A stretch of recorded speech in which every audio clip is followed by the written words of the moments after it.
Happy Sunday. Welcome back. As we continue our journey on this Driver Sunday thing, learning how to drive, learning new techniques and everything else, most important thing when you're learning this, you gotta remember why you're doing it. Because it's fun, because you enjoy it. That's the whole point. You gotta enjoy driving. If you don't enjoy it, there's no point in doing it. So today, we're gonna wing it a little bit. Instead of getting into more techniques, which I have to touch back on that driving line thing because I didn't really explain it well enough, I don't think. We'll get into that in another video, but today we're just gonna have fun. We're gonna look at where I started having fun with this thing, and I found Gran Turismo 5. That's why I'm playing on 6 right now. That was the most recent one that I've done, so 5 means that's many years ago. So let's go check out some replays and see what they look like. All right guys, now this one's the earliest one I could find. This is from 2011. This is 9 years ago. Obviously I was using an older setup for the steering wheel and stuff, probably something a lot clunkier. Probably I didn't have a clutch pedal or a gearbox at that time, so it was like ratchet shift style, sequential, kind of tap it up and down. So that made things actually really easy, and it seemed like the game Gran Turismo 5 might be easier to drift because it seemed a little more solid. So here we go, look at that S13. Sil 80 actually. Sylvia nose on a 180 chassis. This car was influenced obviously back in the day, 2011, by the Automotion guys in Montreal, Quebec. If you're from the Canada area, Quebec area, you'll know what I'm talking about, the Automotion cars. Haig and Marco, both very familiar names. So here, I'm laying it down actually very decent. I'm surprised. 9 years ago, I can hang it in. Couldn't finish off the drifts very well, but I can lay them down pretty good. Okay, for this next run, same course, about the same time, 9 years ago. And this is a point in time, I'll be honest with you guys straight up, there's a part of me that's always wanted to use this chassis as a drift car, just to try it out. Here's a first gen Camaro. I would probably use a later gen Camaro because they're cheaper and easier to get, but this is definitely a fun idea.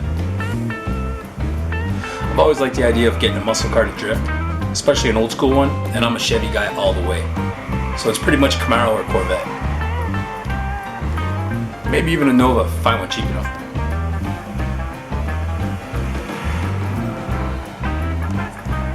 Car looks good with those stock car mags on it.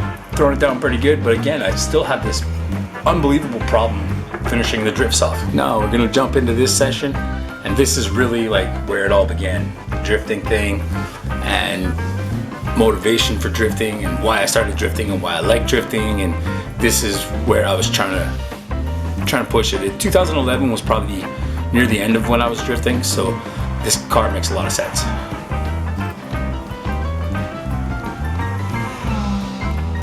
Now this course I believe is one of the edited courses where you can make your own kind of track. So I think the idea behind this one was I was trying to make a course like the downhill from Initial D. Trying to make the mountain pass from Lake Akina. Something close to it. Long, windy, country style roads. Crazy high speed drifting. Looks about right. I remember having a lot of fun on this course, but the thing is, this track, nobody else ever drove it, so I couldn't compare to anybody else, and it was hard to race anybody else on this course, but hella fun for pulling out some fast laps. I think back then I probably had a better fire for this thing. See if we can rekindle that a bit. It's pretty sweet. And it's a good time really to get into this simulation driving since everybody's kind of got to stay in and there's nothing going on. Right now I'm sitting in the spare room with the blind shut in the dark filming this, talking to you guys, having the time of my life. Look at that slide. Ooh, that was good. Man, I wish I could run on this course again. That's pretty badass. I bet you I could actually on Gran Turismo 5. On 6 you can't, but oops.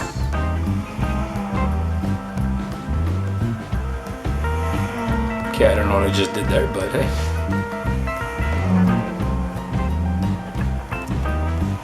I don't know why I chose that color. Usually I'd be in white, but there it is, the Sprinter GT Apex. Oh, baby. All right, this looks like it's gonna be a high-speed course, and we're getting back with the S chassis this time. We're going back with that Nissan. I believe this is gonna be straight up, yep, S13. Look at that wang. Wow, I filmed this way long time ago, but that almost looks like Jay Barrett's car. He's got a YouTube channel as well. If I remember to do it, the link is in the top right-hand corner right now. If not, I'll try to remember to throw it in the description also. Ooh, they clap for me. The screen's pretty dark here, it's kind of hard to see what's going on, but you get a pretty cool idea. Downside to Gran Turismo is you can't really put any dishes on your cars, and the body kits are limited and stuff like that. It's nothing like Forza, so cars look kind of dinky and dorky. So I don't know, I guess this lap I was going for time, trying to run on fast laps. Ooh, looks like a tire was off the ground there. Getting a little drifting in it too. Maybe it was a half-half, but the drifting slows me down obviously, especially back then. This is like rough, but fast, not smooth at all. Look at that, oh. It's like swinging a baseball bat around inside of a store that sells glasses. Unfortunate, but hey, it was 9 years ago. I've learned a lot since then. Got a lot of discipline, better manners, more concentration, focus. So these videos span from 2011 to 2013, which is between 7 and 9 years ago. So even back then, I had rotary in mind. Now this is an RX-8 out on that course that I designed myself that was kind of like Akina. Let's see how this one does. The thing that attracts me most to a rotary car is the fact that the rear wheel drive is this, ooh, that was rough. Ouch. Okay, the rear wheel drive is the platform I like the most because of drifting. If I could have my choice of any profession to do, it would be a professional drift driver. And the beauty of the rotary car is it's so well balanced and lightweight that it easily competes with a four-wheel drive car, I think. Because there's only 1.3 liters of motor in the front. That's all the weight that's in the front of it, and it's pushed halfway back. So there's really no weight on the front. You don't really need your front wheels to pull you. If you get the back pushing you hard enough, and you can keep your momentum enough, I think a rotary car could take out a four-wheel drive car any day. Like if you put a 450 horsepower Skyline R32 against the 450 horsepower RX-7 with both pro drivers in them, I do believe that they will come out matched. If not, the RX-7 would win. That's just my belief. I could be totally wrong. I'm not talking about an endurance race either, because obviously in endurance races your tires are going to wear down. You're going to get more traction with an all-wheel drive car because all four wheels are pulling you. I'm talking straight up race, baby. Just like 3 hot laps. This next one comes as no surprise, and even though it's a 9-year-old video, it pleases me to see that I had this recorded and that I was thinking about this car even back then. Here we go with the RX-7 FD3S. Notice the yellow color? This car is obviously a tribute to Keisuke Takahashi, one of the Rotary brothers from the initial D series. Driver of the Red Suns.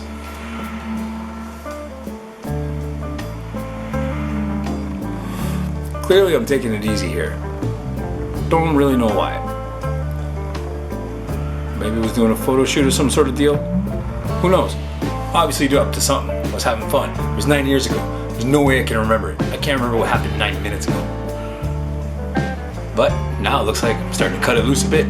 Letting her eat. Look at the way that car grabs. The graphics are a little funny. Seems like the car is kind of floating off the ground, but you can see the cornering in this thing compared to the other cars. What a weapon.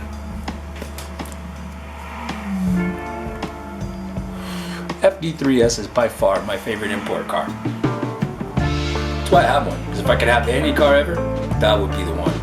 A close second would be the Supra, but I would still take the RX-7. I think it could beat the Supra in a race. On a course. When I talk about racing, I don't ever compare drag racing, like which car is the fastest, because I don't believe that that's a fast driver.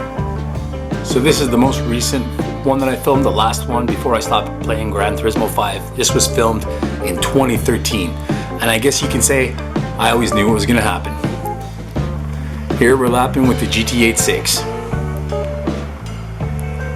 Because this is an older game, and this is before the car was ever released in North America, it is in fact a Toyota. You can tell by the plate, it says 86.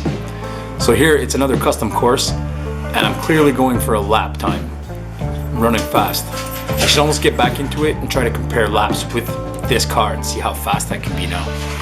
See if I've developed any other skills in the last 7 years running on a different game. Same platform, same company, same designers, but it's obviously a little bit different.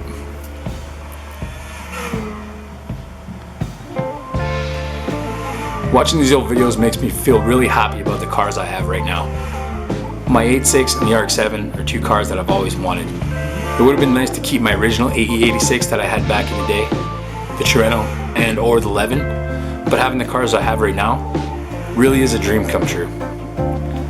And I thought about it obviously since way back when. So if you keep it in mind, think about it all the time, it'll happen.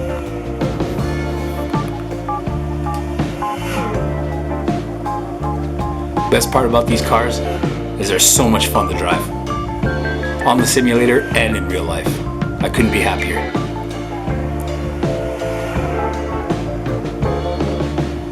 So, all in all, it's nice to just have fun, try out different cars, different platforms, different tracks. Don't put too much pressure on yourself if you're doing this too and trying to learn. And like you always see me running the same cars and the same courses, trying to learn new things and trying to get better and trying to develop technique. It really is good once in a while to cut loose and just remember why you're doing it, because it's fun. We just enjoy doing it and it's what we do. And so thank you guys so much for joining me, and shit, last one, gotta go boys.